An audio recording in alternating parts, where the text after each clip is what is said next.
attention and the numbers they're getting to get bigger deals for just the brand of No Jumper. Right. It trickles down to them. In theory, but like that's the whole thing with us is like, what value add are you bringing to the table when it comes to the platform? Because Barstool has a gigantic fucking ad network, and if you watch the Gilly and Wallow podcast, it's like this torturous experience of having to fast forward through a 20-minute insurance lecture or a mortgage guy or whatever. But hey, shout out to them. That's probably like why Barstool apparently allegedly gave them so much money.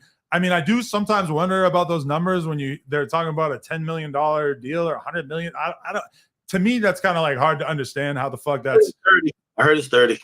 What are we even talking about? Over the course of a year? Over the course of 2 years? Because their views don't add up to that, right? I think 30 for 2. I think 30 for 2 or 3. I've heard it's more, but like that's like $1 million a month. That number makes sense to me. I don't know. So let's say that each episode of the podcast is worth $100,000, which seems ridiculous. But let's say that they make $100,000. Barstool makes $100,000 off each piece. You're telling me that like that's normal? Like I don't understand how you saw that much fucking advertising on a podcast. And this is not hate at all, because if they actually are getting that kind of money, that's amazing. I wonder if it's like marketing. I actually might believe that. If we talk about just advertising, Jesus Christ, they have 18 times more ads than any podcast. Yeah, but it's still like 3 or 4 ads per podcast. They utilize all of their, like, like for example, Joe, he's anti-ad, so he'll give you a 4-hour podcast, not a single fucking shout out, right? I don't know what you do, but maybe you have a little product placement, or maybe like you have like a quick read. We do it, but it's not like habitual. Like, y'all remember watching like a Floyd Mayweather interview, and it literally just cut mid-interview to like a whole nother interview. I know, with some mortgage guy who's probably a scammer, right? I don't know, like who the fuck are these guys? And sometimes that yeah, I just fuck around and just seen this shit, so I say let me pop it on just to cut some time. These lives right here, man, I just be trying to get that watch time out. They don't be nothing for real. Yeah, you already know, man. I don't be about that bad. I don't give a fuck. That is the number one thing that will make me not interview you, is if I Google you or search you up on YouTube and I realize that you paid to do an interview on another platform. So now I'm offended that you actually seriously think I'm going to interview you for free. So that's just a word of advice to those guys. As soon as you pay to be on a podcast, a Floyd Mayweather podcast, let's say, I feel like that kind of X's you out of ever having any kind of legitimacy on other podcasts. I might be wrong, but at least for me, it's a major turnoff. Yeah, but like I love the kind of trade business. Nah, he tweaking though. He tweaking because you gotta pay to be on the Floyd Mayweather podcast. Like shit, come on, man. Think about how many men.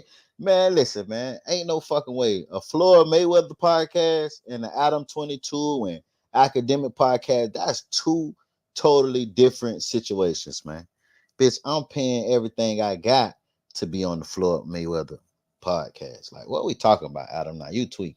Now, I can see if you're talking about anybody else, but to pay to be on Floyd shit, hey, it's worth it.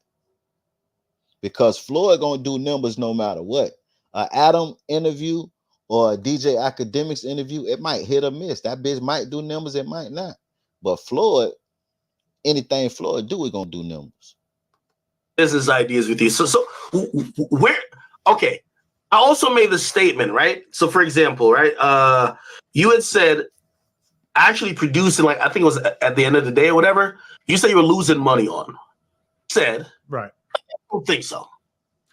I mean, now, from a YouTube perspective, yes. Now, you take advertisements content from a YouTube perspective. Okay, but from an advertiser perspective or whatever, it's like these ads don't pay some crazy amount, and we had our deal structured so that we're basically given like 50% of the advertisement money from a MyBookie ad or whatever to them at that point. Like that's basically how we had negotiated it. So I mean, from my perspective, it's like maybe we were breaking even or we're probably losing money. And a big part of that, though, was the fact that YouTube stopped paying as much for live stream content. Like during the pandemic, every single episode of like the No Jumper Show or at the end of the day or whatever, I would look at the analytics and it would be like $3,000 from AdSense on a episode that got 150K, which from my perspective is really fucking good. And that allowed us to pay the talent and still have a good amount left over for ourselves. And then we also do brand deals on top of that.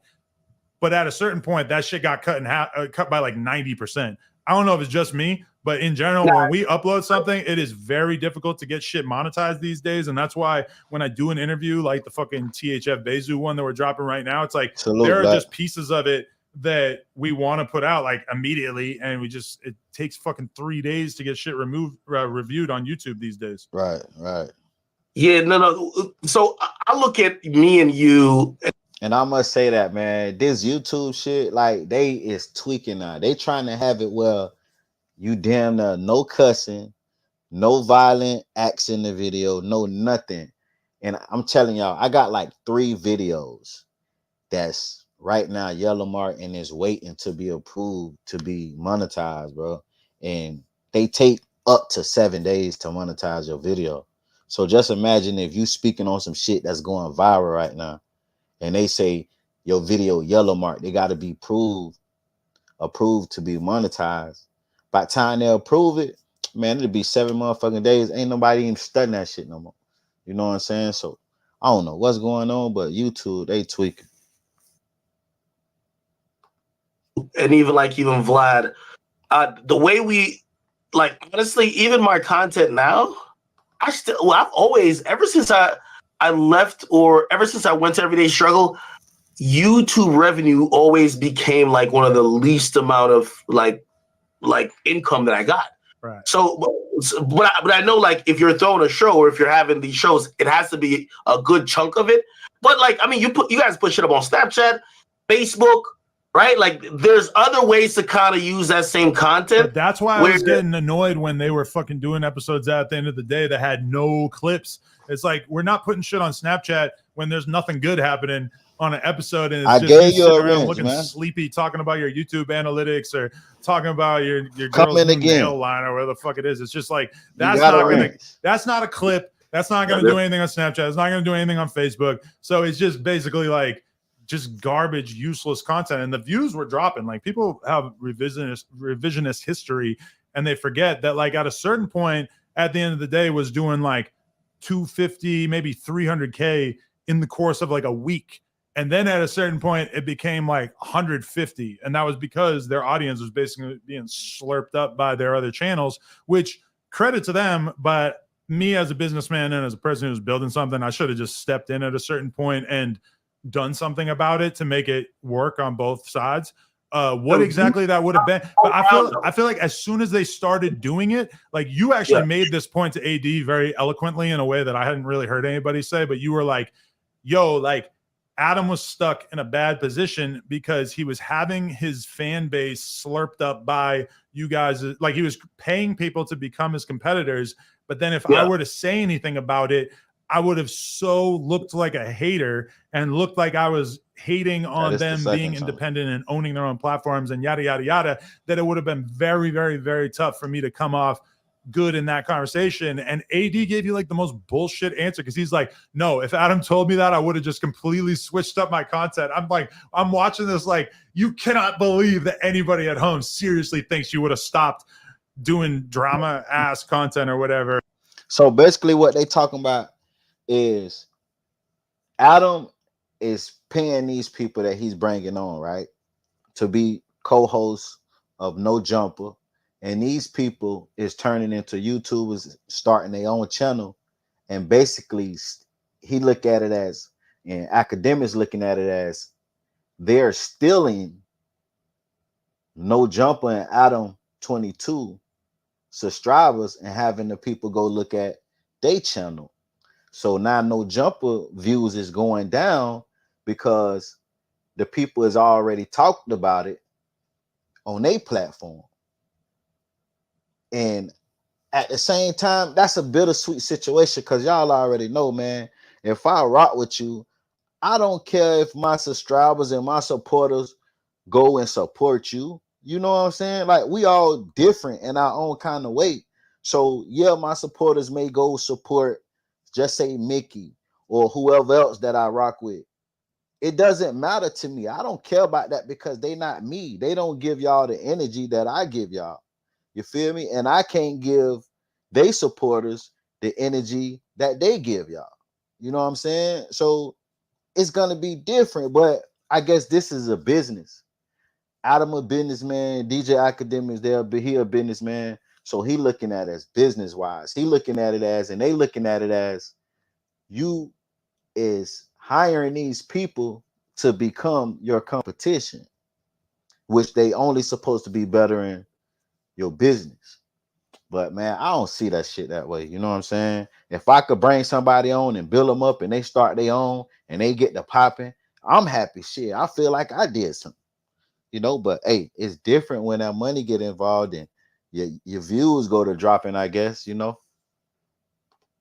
Whatever, just because I asked you to, because I thought that it was stepping on No Jumper's toes too much. Like it would have been World War III if I actually tried to have that conversation with him, because AD is very like rebellious. Like he's just not the kind of person who would have.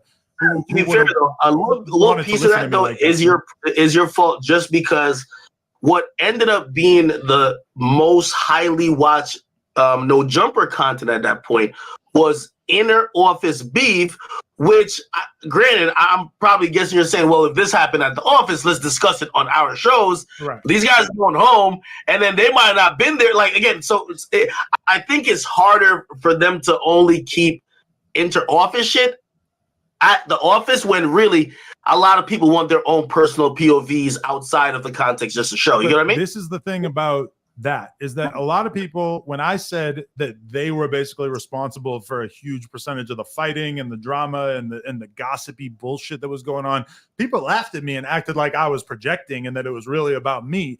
But since those dudes left, we still have a whole bunch of fucking hosts, and you haven't seen any of them beefing with each other. Like, yes, they get into skirmishes and yell at each other on stream a little bit, but the temperature has just been brought down so much as soon as those dudes left. And then meanwhile, when you look at their channels, let's be real, the only clips that do well on their channels are the ones that are talking about No Jumper, or if you remove that gigantic category of their content, because that's like all of their most viewed clips, it's just other drama shit. It's just like them basically, like they do this thing called cooking, where they just diss each other and just make accusations and just basically stir the pot. And it's like they're pretty upfront about it, which to me makes it pretty obvious that like, oh, you guys were the ones who are basically like initiating this climate of beef. And when I say you guys, I'm basically talking AD and T-Row, because the whole... I was just finna say, he basically sending shots at AD them. Y'all already know that all the cast members that got fired or quit No Jumper, they all clicked up and made one podcast. And, you know, basically Adam saying they only doing good when they talk about No Jumper or when they beef. And, you know, it's a whole other side of YouTube where motherfuckers be scratching.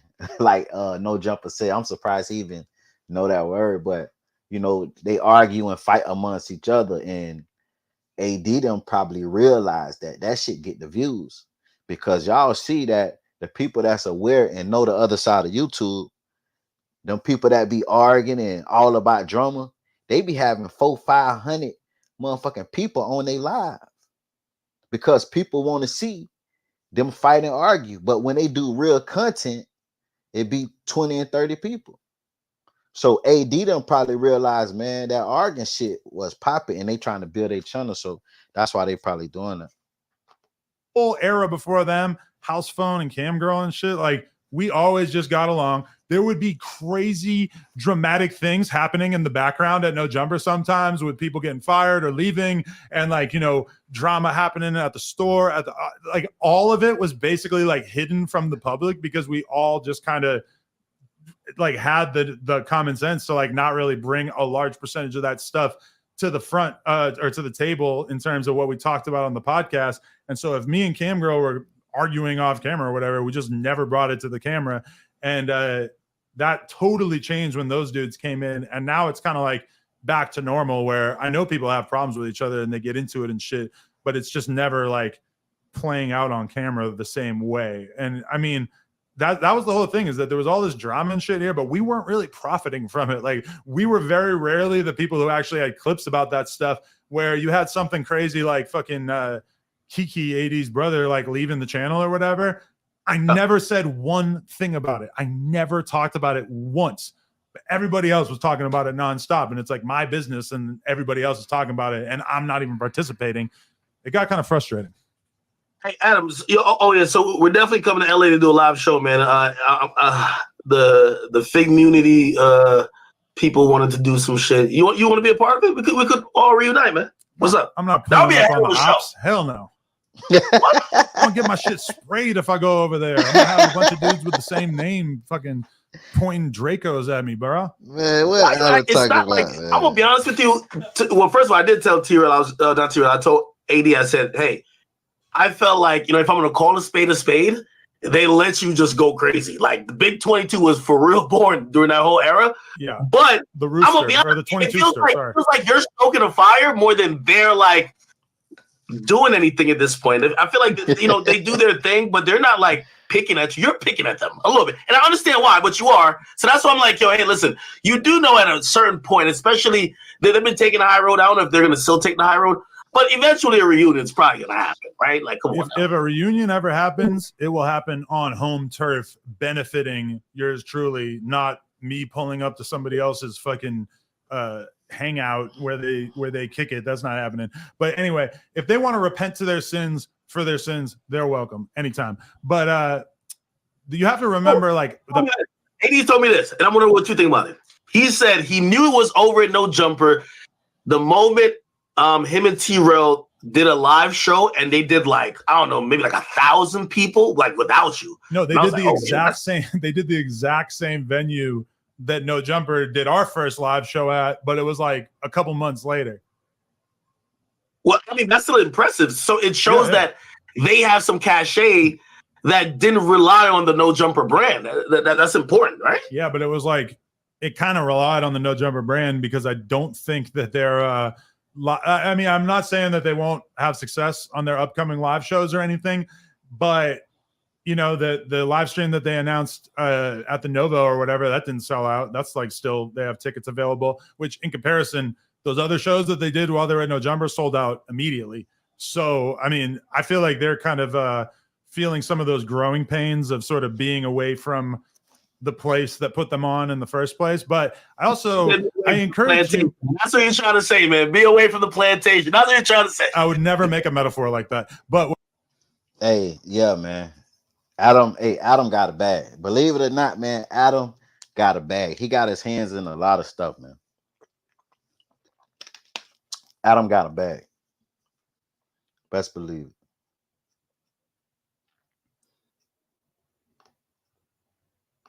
But what I am saying is that when you look at how it actually played out, is that when they left No Jumper, I said next to nothing about them for a long ass time. And then the Jason Love storyline, aka Cutgate, that plays out. And then I start kind of doing more media and stuff, but it's with people who don't want to ask me about the Figmunity exit.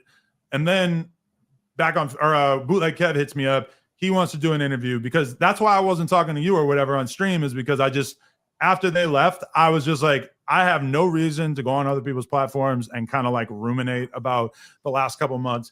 I just want to focus on what I'm doing on my channel. So I was saying no to everybody who was trying to have me on, but then I did Bootleg Kev, and I took some extremely light jabs, if you want to go back and look at it, where basically he says, don't you think that they're making more money on their own platforms than they were making with you? And I said, fuck no, and went into a little bit of detail about the economics of what they're making off of their shared platform. Because, back on Fig and Community, we're already going before all this shit.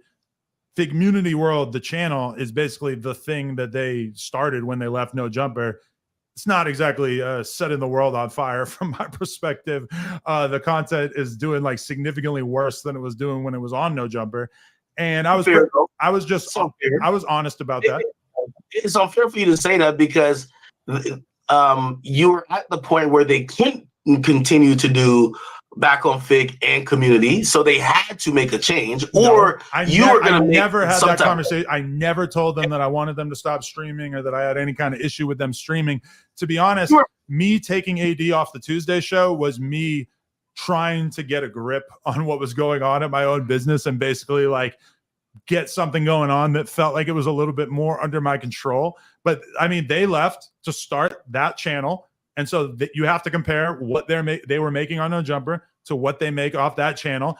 I can do the math in my head. I know it's probably not great. I think the reason why they're not out here talking about how rich they're getting off Figmunity World either, because it's just obviously it's not pulling in numbers that would suggest that they're killing it or anything like that. And let me tell y'all something, man. What Adam's saying, he's political correct. AD them, they doing numbers. They making money, but it's not what they can get rich off of. You feel me? But it doesn't matter who you are. You can be a famous person. When you start a YouTube channel from scratch, that shit take time to build. Every night I scroll through YouTube and I see famous people with their own podcasts, and they have 1,000 views and 3,000 views and 500 views on videos. Just because they famous, that don't mean that they podcast gonna pop. They still gotta win the people over. You feel me? Like I just seen an interview, a podcast channel the other day of two famous people that got their own podcasts. They videos and they interviews doing 300 views, 500 views. That ain't nothing. That's not even $1.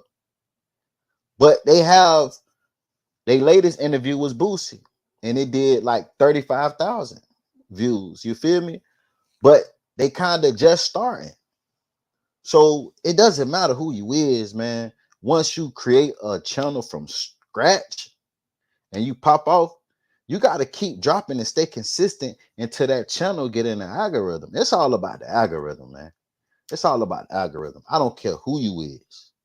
I don't care who you is.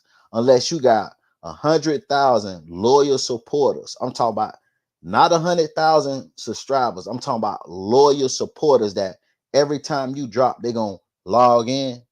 That's the only way you start something and just shoot to the top when it comes to YouTube.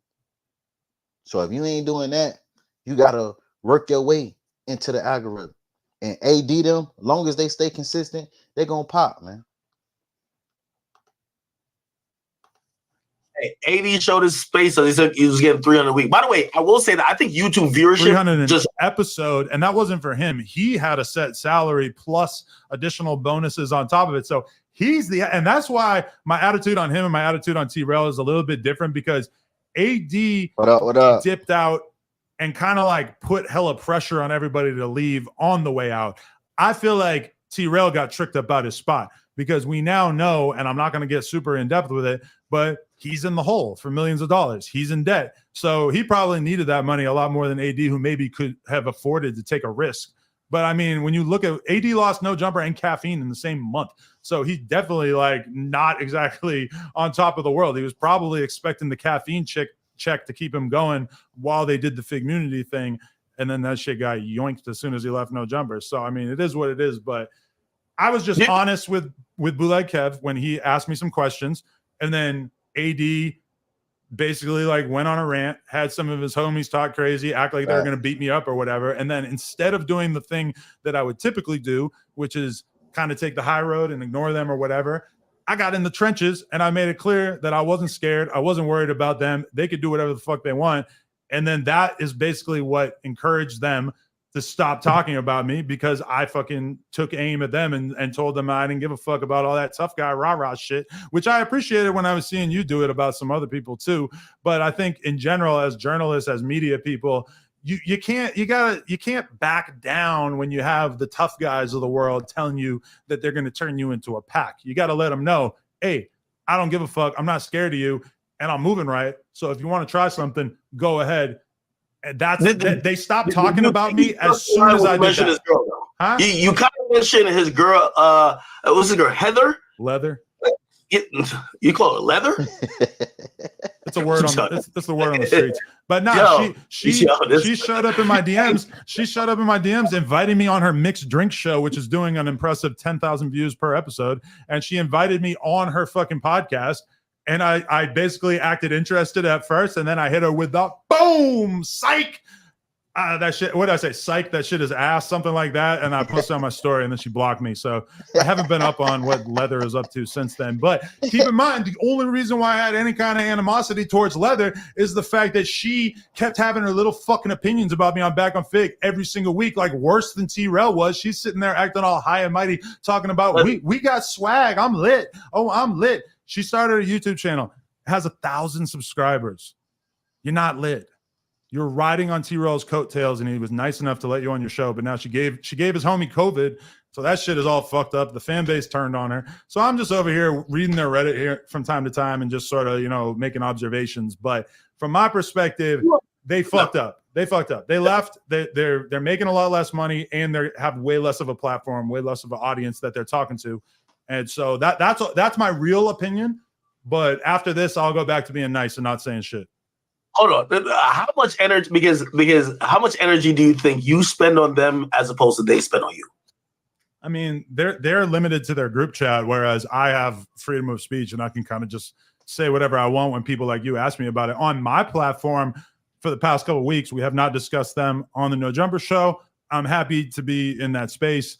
It might only have been like one episode since I last talked about them, but that's just, I'm trying to leave it in the past. But you got to understand that I was mortally wounded when they chose to leave and when they chose the path of disloyalty as opposed to, staying down with the person that gave them an audience in the first place. So the fact that like the No Jumper Show is doing better than the Figmunity podcast or Back on Fig at this point, does that make me feel happy? Yes, it does. I'm not going to lie about that, but I'm just using it for energy. It's like you see the Michael Jordan documentary where they were talking about how he would like make up beefs in his head with certain players because he would use that as fuel. I'm not saying that I'm making these beefs up in my head because I actually have a real reason to be aggrieved about the way that things went down. But in my head, I am harnessing that. In my head, when I'm listening to King Von, he's talking about them. So I'm rocking with it. The 22 stir is using that energy, but I'm trying to like tame myself. And man, fool say when he listening to King Von, he talking about them. Man, hey, Adam crazy as a mug, man. Hey, Adam, stop that shit. Just man. Constantly go in because I feel like it's kind of like, and especially like I thought of Big Ac when I found out about a bunch of different stuff, like the fact that T-Rel's millions of dollars in debt and that his girl has a sordid past that I won't speak on. But, when I found out about that, I thought, what would academics do?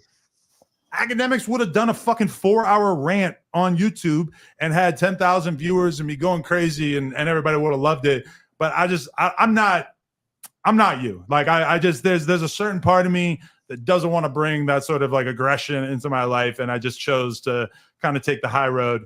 But yeah, I'm definitely down to go there if I feel like I need to. Damn. Hey, listen, I hope y'all figure it out some way, somehow. But anyway, what else haven't we covered? I know you probably got some questions for me. I definitely wrote some stuff down. Let me take a look. Oh, so, okay. Give me your overall impression of the Trapler Ross Youngboy documentary, because it really sent me into a Youngboy and Quando spiral where I've just been listening to them like crazy. And they really got some of the best music of the last few years. I'm going to be real. So I'm gonna be honest with you. I thought it was a good Youngboy documentary. I don't think it was necessarily the documentary that would be the Youngboy crime documentary. And I think some people watched it to kind of get what they got from the King Von documentary, to be like, hey, we're gonna find out if this guy has been putting money on people's heads to get them killed. We want to, like, that's what the audience kind of wants. Like, unfortunately, they want to know, like, hey, is he responsible for those guys dying? And I must say this, academics is right. Everybody tuned in because they thought that the NBA Youngboy documentary was going to be like King Von. That Youngboy was this killer, cold-blooded, that dropped bags on everybody. And that's why in my video, I said I was kind of nervous because we all know that NBA Youngboy is still free. He's still alive. You feel me? He's fighting cases. So if Trap Lord Ross would have made a documentary about NBA Youngboy like he did with King Von, I felt like that would have been very incriminating. But I must say that Trap Lord Ross did a pretty good job because he didn't really go that route. He didn't really go into debt. He just highlighted some things and he played lives and screenshots and shit, but he didn't go into debt like he did King Von. And that's why I say a lot of people was thinking it was gonna be like that, but a lot of people saluted Trap Lord Ross because he made it entertainment. He didn't really cross that line like he did with King Von. So I most definitely saluted Trap Lord Ross on this NBA YoungBoy documentary right here.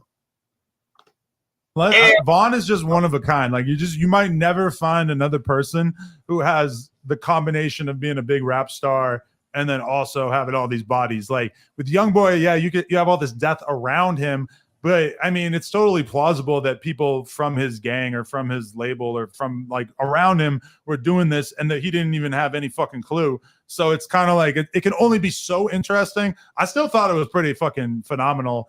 But yeah, definitely like. I don't know if Trap Lord Ross will ever have source material like that again. No, I think he will. I think after this one, and if I could give him like some real constructive advice, is that, listen, first of all, you're already in that space where you're going to get so much criticism because you're doing these documentaries that's getting so much, so much energy and attention.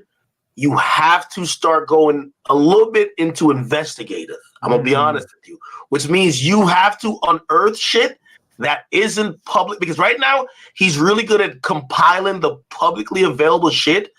And I think other than Vaughn, who literally put it all in publicly available places, his documentaries, I think we want to see him almost. It's kind of like when you ever heard of Chicago Crime Scene 88 or something? Yeah. Or Chicago. Yeah. Yo, that dude was saying some shit that I remember watching his channel with my mouth open, like, what the fuck? Like, no way this is true. He was. Now, I must say this, and academics basically saying almost the same thing that I was saying, that people really wanted him to go in and, prove that YoungBoy was connected to these murders, and Trap Lord Ross didn't do that. But I must say this about Chicago Scene 88, man. Whoever Chicago Scene 88 is, it got to be somebody that's from Chicago, or they have somebody from Chicago giving them information, because it's a difference between taking shit that's already online and putting it in your video. But a lot of their information, they be talking about shit that nobody knows, that nobody have spoke on. And when I say nobody, I'm talking about us as people that's not from Chicago, like, it's outside looking in. So I most definitely feel that whoever Chicago Scene 88 is, they from Chicago. That's why they use that LaVoy shit. And if they not from Chicago, they know people in Chicago and they get their information from somebody that's very popular on all angles. But I bet my last dollar, whoever Chicago Scene 88 is, they're from Chicago. He was saying new information that I had no idea. Years come to pass, it was all right. The motherfucker was right all the way. And I think, obviously that's very dangerous, number one. That's why he always had like a voice changer. We don't even know what he looks like. But I think fans have this insatiable appetite for that. Yeah, you know what I mean? Because at a certain point, you're gonna get to the point where, just like all these dudes that Vlad interviews, who are they feel comfortable, they're gangsters, they're solid, whatever, but they feel comfortable talking about shit that happened in Tupac's era in terms of murders and shootings and shit like that, because it just seems so implausible that a case could be put together against them. I mean, there are bodies that I know about from off-camera conversations that I can never say on camera, that I'm like secretly thinking of in the back of my head, like, oh, that is the fucking documentary to make right there. But man, what Adam talking about? I know damn well ain't nobody tell Adam about no bodies that they done. Man, come on, man. Hey, look, I ain't gonna lie though. Some of these motherfuckers will, cause they'll be so fanned out to be on Adam. Adam will cut that camera off, or before he cut that camera on, they'll be done told Adam about some shit that they really did. Man, listen, you gotta be a damn fool to tell a motherfucking white man, Adam, period, about some bodies that you done did, man. Whoever did, Adam need to expose that shit and make a video about it, because them bitches need to go to jail. Now, I don't wish jail on nobody, but if you felt so fanned out to go and talk to Adam about somebody you killed, you deserve to go to jail, man. Ain't no fucking way. But I mean, I can never bring that kind of thing to the table. Exactly. Yeah, but that's the future of this shit, is that shit being so old. And some of this shit is 10 years old. It's fucking 12 years old or whatever. When you talk about people that died in the whole Chicago shit, that at some point, maybe even like 10 years from now, I mean, you already have a J Main who's comfortable, and we've confirmed this story with multiple people that Fredo Santana walked up shooting at J Main or whatever, and that he used an Oblakian female as a human shield. I don't think the bullets actually hit her, but he was holding her up. I mean, that multiple people have fucking confirmed that, and that's just like, that's the craziest shit in the world, that within like 10 years of it happening, we got to actually hear that shit on camera. It's probably bad for the future of humanity that we even know about that, but I mean, that's pretty crazy, dude. Right before I get to Gunna, because I want to ask you about Gunna. What do you, because I know Van also asked you about this. No Jumper seems to be very entrenched in gang politics. Like when I go on your channel and I see the gay Crip speaks, like I'm like, yo, what the fuck? I'm like, I look at him like, yo, I could never do an interview. By the way, the dude, he emailed me too. He said, hey, I did it. He sent me a picture with you and him, and I guess he has like publicists. And I was just like, I can't get it off that I'm interviewing a gay Crip. Like, I can't get it off. Not on my channel. Sure you could. Like, why not? Everybody interviewing him. No. But hear what I'm saying. Like, just your channel has turned into, like, there's a lot of gang entrenched politics. Like, for example, like, you know, a lot of stuff will stay, you know, not said. But like, even when AD came in, I'm talking to AD about a bunch of shit. He started breaking out certain politics to me, and I was fucking mind blown. I was like, what? All this shit's going down in LA? And then I start putting like this one and one together, kind of making it two. And I start looking at the content slate that you also put up, because I would always look at certain people like, who the fuck is this guy? Where does Adam get this motherfucker to put him on camera? And you do know, you're stirring up. I'm not saying you're like telling people to do dumb shit, but you do know No Jumper is very in tune with what's happening in the gang ecosphere in LA. I mean, if you're going to be tuned in to what's popping in any rap scene in any city in America, I feel like you're basically going to end up having conversations about gangs and street shit. Like, that's just where you end up, especially if you're in LA like us. It's just, that's the shit that's going on. Like, it's pretty tough to talk about LA rappers without pretty quickly. Now, I will give Adam22 some slack on that situation. He's based in LA. Everybody that worked for him is gang affiliated. So it would be hard not to speak on gang business, because he's surrounded by all gangbangers. So gangs and gang politics is a part of No Jumper. It's going to always be a part of No Jumper, just because where he's at. Point blank, period. And just because the people that he have working for him. Everybody that work on No Jumper is a gang member. Everybody that work for No Jumper is a gang member. So gang politics is going to be spoken upon. Quickly arriving at where they're from and what they represent, because of the fact that so many people don't get along and you can't have them around each other and whatnot. I mean, so from our perspective, like, if you look at No Jumper pre-AD, was I doing gangster ass interviews? Yes, but not nearly as much, and I didn't understand as much. You know, like, I remember even the first time I got into it with Wack was pre-AD. That was like 2019, and I'm sitting there having a conversation with Wack with Blueface right next to him, and we're talking about Nipsey dying, and Wack, for some reason, you know, he's forever down to die on a weird hill, and his hill that he was down to die on that day was basically saying that Nipsey wasn't a legend because he didn't sell enough records or whatever, which, you know, okay, he wasn't exactly like, you know, Kendrick or Cole in terms of how many albums he sold, but to call him a legend seems prudent from LA, and especially when you see how big the specter of his life still looms over Los Angeles all these years later. But in the middle of it, Blueface is sitting there just munching on chips, just fucking like not a care in the world. And I'm thinking in my head, like, what the fuck is this?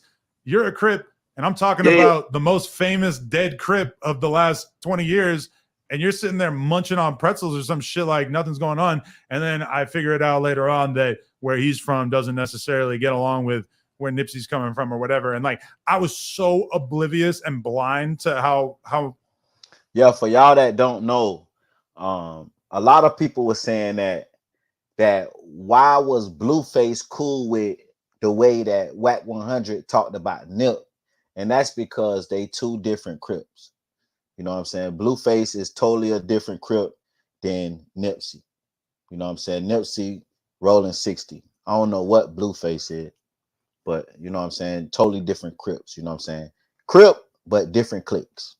So that's why Blueface didn't care about Whack 100 talking about Nipsey, because they two cliques don't even like each other. How serious that shit is at that time, and Whack ends up getting mad at me around that time because of the fact that I was doing podcasts with people like BH and Jay Stone and all these guys who are close to Nipsey, and I was talking to them, and they were, you know, just talking about shit, and I'm saying, well, how you feel about Whack saying that Nipsey ain't a legend? And they're all saying basically fuck him, or like, you know, insinuating that they were going to do something to him. That's why Whack got mad at me in the first place. But do you ever feel like you're flying too close to the sun in the sense of maybe a conversation or maybe something that happens at No Jumper might turn into some shit that happens obviously outside of No Jumper, but then they're going to reference it back to, well, it started because he said this on No Jumper. Like, that's why I kind of stay away from certain of those things right now, because I'm like, you know what? Like, yo, like, I'm still getting like the remnants of the Warren Chirac kind of off of me. That's kind of like, but I was like just thinking about that. Don't you wish you kept doing the Warren Chirac? Not necessarily the Warren Chirac. You would be so badass if you had just been doing that channel for an extra 10 years. You would have made millions of dollars, and it would have been fucking sick. And you never would have got a Spotify deal, but it wouldn't matter. It would be badass.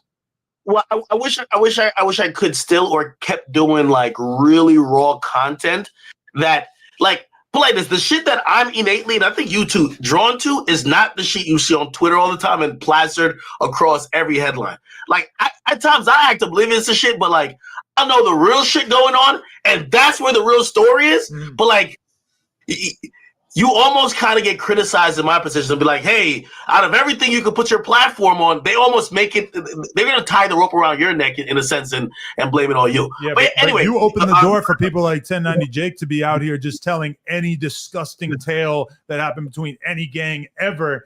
Like, if you had doubled down and said, fuck the war on Chirac, I'm doing the war on America, and just hired a bunch of little people to help you write scripts and talk about the worst shit that was happening in all these different cities, it would have been a very different past 10 years of your life. I love 1090 Jake just because, and I told him this too. I said, yo, you're the new guy. And I've always said, I say, yo, you're going to have to make decisions that I made. Yeah. You're going to get cool with rappers. People are going to try to make you their friends because they know they got dirty shit against them. How honest are you going to keep it? And then how are you going to react when people really hate you? Because they're all going to turn on you. At first, they're going to love you, be like, oh, this is cool because you're not talking about them. And then when you eventually talk about them, they're all going to hate you. And yeah, you can say, yeah, you made your money, but like now you're going to kind of almost feel shitty about what you're doing because, yeah, the fans like you, but like now everybody's is going to reimagine what you're doing and make it really negative. Like, you're the reason why crime exists and why, you know, like, oh, you did a video on this rapper who snitched. He couldn't rap anymore, so he killed someone. If you didn't do, they're not going to blame him for the killing. If you didn't do the rapper, if you didn't do the video on the rapper that killed his career, he would have never killed somebody. But that's how they were doing to me in the War Chirac. This is the whole thing, is that you basically have to choose as a content creator, do you want to be a great interviewer or do you want to be a great commentator? Because as soon as you start commentating a little bit too much, then you're not going to be able to get the interviews with the really important people. If you're willing to sit and have an honest conversation about Nicki Minaj, you're ensuring that Nicki Minaj is never going to fucking sit down with you. And when you look at people who really like win long-term as interviewers independently, because obviously you have a huge advantage if you're at a radio station or something, but take somebody like Nardwar. Nardwar will never sit and have a conversation about YoungBoy fucking beefing with Vaughn. He'll never like tell you anything about it. Like if you watch his interviews and stuff, I'm sure you can figure out stuff about him, but his content is not personal at all. And as a result, you have every pop star, every rapper, etc., who's down to talk to Nardwuar because there's like no reason that you can come up with to dislike him. Whereas for an Academics or an Adam22, there's a whole list of reasons to not fuck with us. And if you fuck with us, you are very much choosing to kind of like ignore a bunch of shit, because almost everybody that you could interview probably you shit on somebody that they're super cool with, and you just kind of have to navigate that. But I mean, from my perspective, it's like I'm kind of like playing both sides of it, where I end up having honest conversations on the podcast, and I want to be better at just having takes and talking about shit honestly. But if you're really willing to go all the way in on commentary, you're just not going to be able to rub shoulders with the A-listers in the game, you know? And people like Big Boy are able to like interview the biggest names in the game because you just don't know Big Boy to have an offensive thing to say about celebrities. That's just not really his game. And he uses that perfectly. I remember seeing you in the same room. I don't know if you were interviewing Thug, and then Future walks in, and I was like, I think both of these guys fucking hate me. Like, I was like, at least Adam gets to be there. I think I've given commentary about, like, one time I heard it, like, someone was like, yo, yeah, Future don't really fuck with you. I'm like, why not? And I'm like, yo, probably big this guy up out of everybody, but it's like, yo, I might have made a commentary one time about one particular thing, and I might have went in hard on him, pause. And you know what I mean? Obviously, don't like me from that. But yo, what do you think about Gunna? Who's getting that first interview? Like I don't know. And that's one thing that I want to tell y'all creators. You know what I'm saying? You can't be a creator and worry about people not liking you. You know what I'm saying? Because everybody ain't gonna like you. You can't base your opinions and be like, nah, I ain't gonna say this because my supporters might not like it. Listen, I don't give a fuck. I'm gonna speak my mind. I'm gonna have the way I feel. That's why I tell my peoples, you know what I'm saying? Hey, I'm not trying to change your perspective. It's cool if you feel the way you feel, because I'm gonna feel the way I feel. I want you to voice the way you feel. You know what I'm saying? It ain't gonna change my way of thinking, you know, but it might be somebody watching that feel the same way like you. And it might be somebody watching feel the same way about me. But you can't limit yourself just to save a relationship in this game, because then you will be watering down your content. This is about content at the end of the day. This is about getting your content off. So you can't worry about friendship, because at the end of the day, all this shit is a facade. All this shit is a facade, because in the music industry, you create friends, but at the same time, if you not hot, them same friends that you was cool with when you was hot, they not gonna rock with you. Them niggas ain't finna give you no feature if you not popping no more. So you can't limit your content on people that you created friendships with, because at the end of the day, if you fall, they gonna leave your ass anyway, because they was only rocking with you because you was hot. So don't worry about what your supporters feel. Don't worry about people that you created bonds with feel. Do you, because at the end of the day, you is what gonna make yourself successful and your brand successful, not your friendships or your supporters. And the supporters play a big role, but if you're not giving the content out, then they have nothing to support. So be you, man. I don't know what I said wrong about Soulja Boy. You know, it's like, I just, like, at some point, we've just all said enough about Soulja Boy. And I feel like I've really avoided it because, I mean, Teddy Riley, or I hope I'm not fucking it up. I think it was Teddy Riley, right? He was on fucking Vlad talking about Soulja Boy beating his daughter and shit like that. Like, I never talked about that on camera. So for me, it's like Soulja Boy should be my homie, because I never jumped on the most obvious conversation in the world, which is like, act holier than thou about somebody who got caught up beating their girl, whatever. But in terms of Gunna, who's getting the first interview? I mean, it's probably like who's going to throw the hardest softballs, who's going to be the friendliest, who's going to be the nicest. I feel like a lot of the like down south circuit I feel like like big facts might be accommodating to him, or I don't know, like somebody who's going to ask him some questions but really not dig in at all. Big facts most definitely would not get a Gunna interview. If y'all seen the Boston Richie interview, y'all already seen DJ Smalls went there or Big Bank went there, and they never missed the interview episode. They never missed the interview episode. And when Boston Richie came up there, they did not pop out. You feel me? I want to say Big Bank, DJ Smalls, and Jade, they is very close to Young Thug. This is no industry shit. No, they is very close to Young Thug. And Atlanta is not rocking with Gunna. Yes, Gunna have sold out shows, but them is the fans. Them ain't no hood niggas from Atlanta. Them is straight up fans. Atlanta is not rocking with Gunna. That's why he moved to LA. So I would bet my last dollar Gunna will not go to Big Facts. If he does go to Big Facts, I don't even see it, but if he does, shit, hey, they might have a change of heart. But the first person that I would guess that Gunna would do an interview with, it'll be somebody like Breakfast Club. You feel me? Somebody that ain't looking at this snitching shit as the worst thing in the world. It's going to be somebody professional like Breakfast Club, Angie Martinez, something like that, man. Charlamagne the God, because, you know, he got a couple podcast platforms he do. It's going to be something like that. It ain't going to be no hood shit, because he know the hood shit, academics and Adam them, he know that they're going to ask him them questions. Gunna first interview going to be on the Breakfast Club. I see it. Yeah, it's gonna be Breakfast Club or something. It's gonna be Breakfast Club or something. It ain't finna be no academics. It ain't finna be no Adam22. It ain't finna be no Big Facts. And the reason why is because he know those questions, they gonna be drilling his ass. Now, only way I see him go to Big Facts if he's trying to give back. And when I say give back, he know that interview gonna do numbers. So it's like, hey, look, I'm finna throw y'all the alley hoop, man. You know what I'm saying? I fucked up.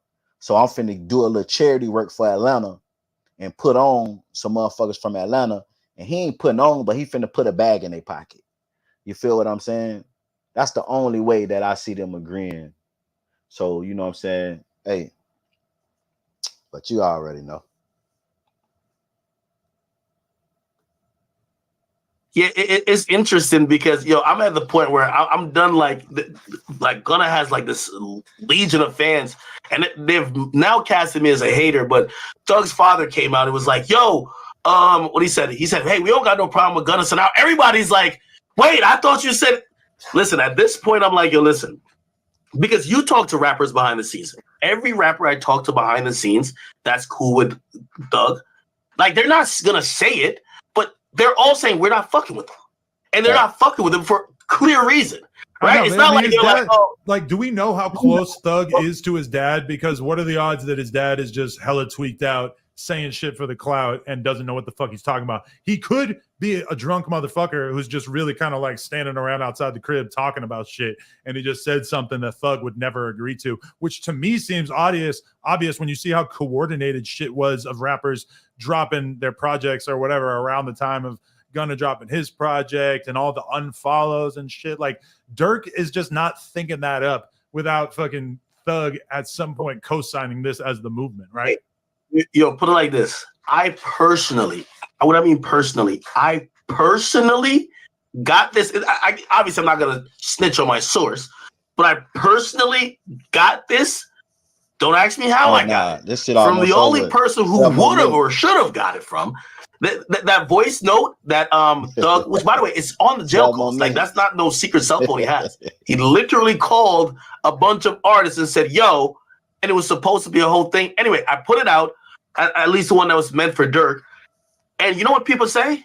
Yo, that's AI. That's when I realized there's a legion of fans that just want to believe somehow Young Thug is in jail, just rooting for Gunna, like, yo, we love him. Now, I'm not picking sides here, but clearly, dude, he doesn't feel that way. Well, it's like the way also what I assume happened with his dad.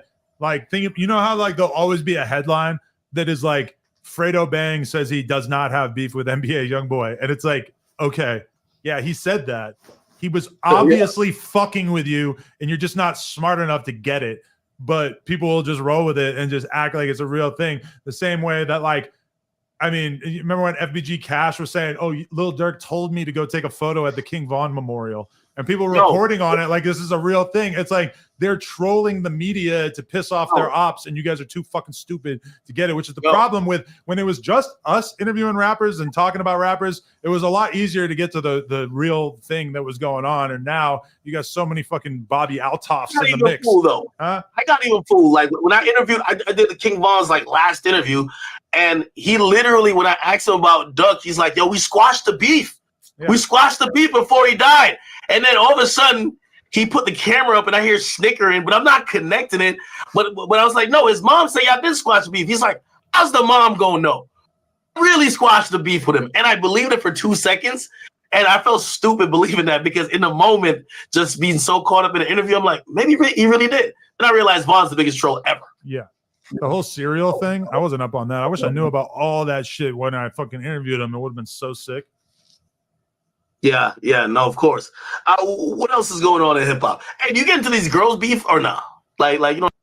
And that's one thing I want to speak on. A lot of people was mad that Trap Lord Ross called King Von a serial killer. King Von called himself a serial killer, subliminally. Every time somebody get killed and he allegedly has something to do with it, he go live with a bowl of cereal. He even said it, mentioned it one time in a live. So we can't overshadow facts with our feelings, because King Von, he painted a picture that he was a killer. That was his whole legacy. That's what he wanted to be looked at, as a killer. So I don't understand why people was mad at Trap Lord Ross, because Trap Lord Ross called him a serial killer. King Von basically was calling himself a serial killer. Like, you know, the girls, they're all going at each other. Which one? Nicki I mean, a little bit. I seen you reporting on the fucking Cardi Meg war. I mean, it's cool, but I don't know. I kind of have a hard time like getting like super invested in it. I'm more into the pop star wars. Olivia Rodrigo and Taylor Swift. I heard they don't fuck with each other. That's like the new YoungBoy and Dirk. Hey, speaking of which, because I know clearly you obviously, I don't even think people, obviously you have a root in hip hop, but I think No Jumper is not just a hip hop podcast. Like for example, I could see like you getting like with Destiny. Like I love when Destiny gets on your channel, this and third. You know, it's more open. Anyway. No, okay, but I want to say this is that so you, I think like when you came into podcasting, you sort of thought you were only going to talk to the top rappers or whatever, and I think you kind of got like a reality check that there's not that many top rappers, and that a lot of these like you kind of have to end up interviewing a J Mane or a John Zerka or whatever, because I mean really at the end of the day, if you ask me or you, we're kind of limiting ourselves by thinking about ourselves as like hip hop commentators or hip hop content creators, because we've seen with Speed and Kai and Aiden that it's not really about hip hop. It's about just making entertaining content, and people want to see that shit. And the more that you like focus in and make yourself like super hip hop specific, I mean, I think you're kind of like limiting yourself, because the fans just want to have a good time. They want to see entertaining content. And I think just like really committing yourself to only talking about hip hop will kind of limit you in that way, right? Yes, like with me, like there's definitely a strong foothold in hip hop, because like I kind of branded myself as, yo, I'm gonna give you like the insider shit. It's like, you remember ESPN Insiders? They're gonna tell you what's really going on in the locker room. So like that's why I always like beyond the story. I'm gonna always let people know what the fuck is going on behind the scenes. I might not give up the names, but I'm gonna give you the relevant conversations. I think that kind of gets a lot of people like, yo, we really fuck with him for that. But there's definitely a ceiling to it, right? Like there's like I feel like I've hit my head on that ceiling multiple times to say, hey, as a hip hop platform, is there any more growth, realistic growth to be had? Or do I have to kind of expand outside of hip hop? I mean, I've kind of turned into like the pivot in the sense to say, well, you got all the dudes that like music, right? But there's women that also like music, even if they don't like music as much. You need to also cater to women a bit. But yeah, like I just feel like there's a ceiling though. Yeah, but I mean, yeah, I think about that a lot too. Like at this point, the biggest rapper interview I get is still like gonna gain us like probably a couple thousand subscribers or whatever. Whereas like I think we got like the most subscribers we ever got in a day from the day that Blueface fucking got his bitch thrown out of here with Sharp or whatever. Like because that actually like expands and goes into a different category, you know. And it's like at a certain point, whether it's me, you, like, and I always see like younger creators talking about like, oh yeah, like doing content isn't about money or whatever. It's about getting a new audience. And it's like, I remember when I felt that way. I remember when I was still optimistic about growing my audience, because at a certain point, it's like you just kind of feel like, oh, everybody in this space already fucking knows who I am. And so it's just the world doesn't seem as open and infinite at a certain point once you really like. At this point, I feel like we all have these waves. So it's like, oh, okay. Like if I drop like a fire interview, right? Like after the Dirk shit, everybody's like, yo, we want to, like right now is very so Dirk YoungBoy centric. We're all going to act. And then when you have something pop off, it could be with like anything that's viral. It could be with YBJ Maine or anything else that happens. People are going to you a lot to say, oh, okay, we want to kind of like, but there's nobody in the space that knows me that I don't think knows you. You know what I mean? Yeah. And that's why it's kind of pointless to like beef and shit at a certain point, because it's just not really going to do anything for you. Whereas like if YoungBoy said, fuck Adam22 or put my name in a song or whatever, like Baby did with you, that's huge. That's like fucking making you a part of the conversation in a way that is way, way, way different. Yo, that's why I stopped going back and forth with your co-host. Like, bro, I felt stupid. Like, I'm very emotional with like my responses, and I don't really care about the size or whatever of like who I'm responding. Hey man, salute everybody that pulled up, man. I'm finna get back in the lab, edit some videos. Y'all already know, man. Stay tuned, turn your post notifications on this channel right here, because I'm gonna start going live more often. Y'all see that I've been more consistent on this channel. We gotta build it up. So I salute everybody that pulled up and watched the live. I'm out.